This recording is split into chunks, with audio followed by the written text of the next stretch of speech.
oncologie cellulaire et moléculaire depuis 2014, et présidente du conseil scientifique de la Fondation Bettencourt-Schuller, qui est membre aussi de l'Institut universitaire de France, Senior European Research Council, et qui est membre de ce conseil depuis 2018 et qui fait également partie de l'Académie nationale de médecine des États-Unis depuis 2020.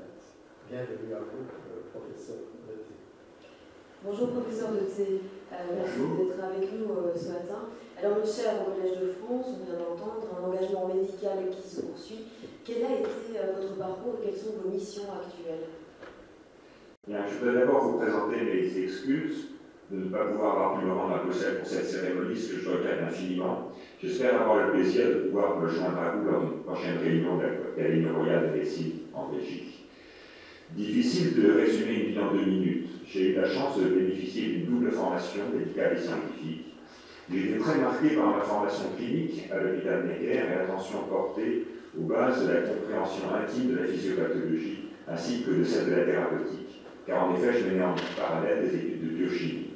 Lier le patient à la physiopathologie et la modélisation des thérapeutiques est devenue une obsession qui ne m'a jamais quitté. Pendant mon internat, j'ai estimé que je serais probablement plus utile aux patients étant dans un laboratoire que dans un poste de consultation, et c'est là que j'ai rejoint le laboratoire de Pierre Tualet à l'Institut Pasteur. J'ai cherché à développer une compréhension de la physiopathologie des maladies cancéreuses à travers l'analyse de la réponse thérapeutique. Rétrospectivement, j'ai eu beaucoup de chance car mon rêve d'étudiant s'est réalisé.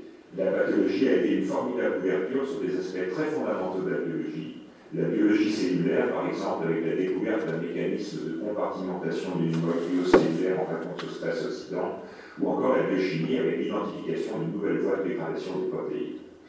Dès 1995, j'ai dirigé un département de recherche à l'hôpital Saint-Louis, puis pris des responsabilités dans l'administration de la recherche, en présidant le conseil scientifique de l'ARC et plus récemment celui de la Fondation Bettencourt-Schuller.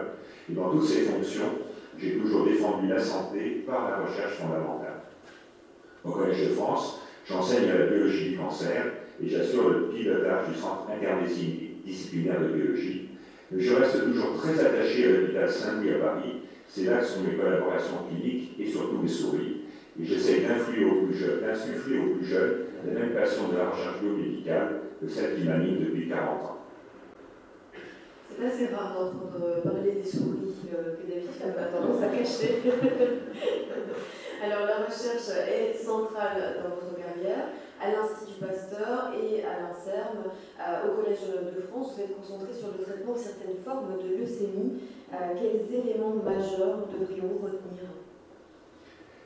Écoutez, d'abord, je pense qu'on peut dire que les bases moléculaires de l'action de beaucoup d'agents anticancéreux restent encore floues. Et donc, après la découverte d'un récepteur à l'acide rétinoïque et la compréhension de son mode d'action sur la régulation des gènes, Laurent de Gauss a attiré mon attention sur une forme de leucémie qui était cliniquement sensible à cette hormone.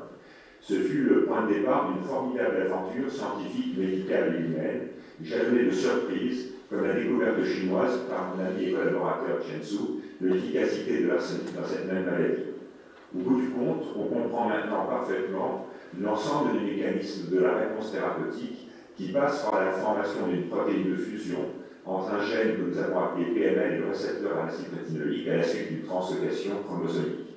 Ce gène de fusion est capable de bloquer la régulation de l'expression génétique et par sa partie PML, ce gène de fusion interfère également avec la formation de domaines régulant la sénescence.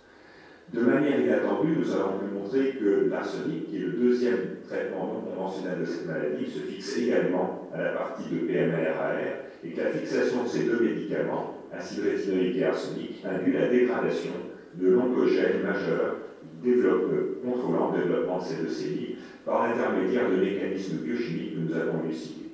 Nous avons directement démontré ensuite que la dégradation de cette protéine maîtresse est à l'origine de ces effets thérapeutiques.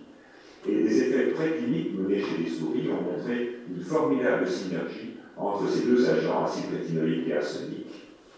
Et les essais cliniques, directement inspirés par le modèle de souris, permettent aujourd'hui de guérir la quasi-totalité des patients atteints de cette forme de leucémie, ce qui constitue l'un des exemples les plus frappants de guérison par des thérapeutiques ciblées.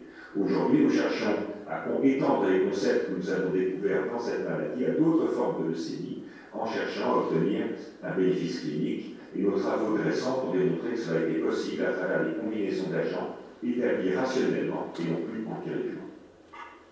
Alors, je pense que vous en avez déjà dit pas mal sur les projets à venir. Est-ce qu'il y a autre chose à ajouter? Et puis vous êtes membre des Académies françaises des sciences ainsi que de l'Académie américaine de médecine. Cette nomination à l'Académie royale de médecine de Belgique, qu'est-ce qu'elle représente? Bien, écoutez, d'abord, c'est un très grand honneur qui m'est fait, et je remercie tous les académiciens de leur confiance et mon ami Cédric Blancpain d'avoir porté ma candidature. Ensuite, c'est l'occasion de me rapprocher d'un pays où j'ai beaucoup d'amis scientifiques, mais aussi beaucoup d'amis non scientifiques.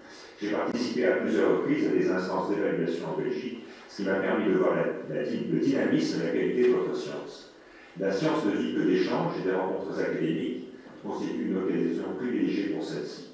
Enfin, je suis passionné de peinture et mes futures visites à l'Académie royale de médecine seront certainement l'occasion de redécouvrir les maîtres du Nord. Je vous remercie très vivement de cet honneur et de votre confiance que je prends comme un encouragement pour aller plus loin.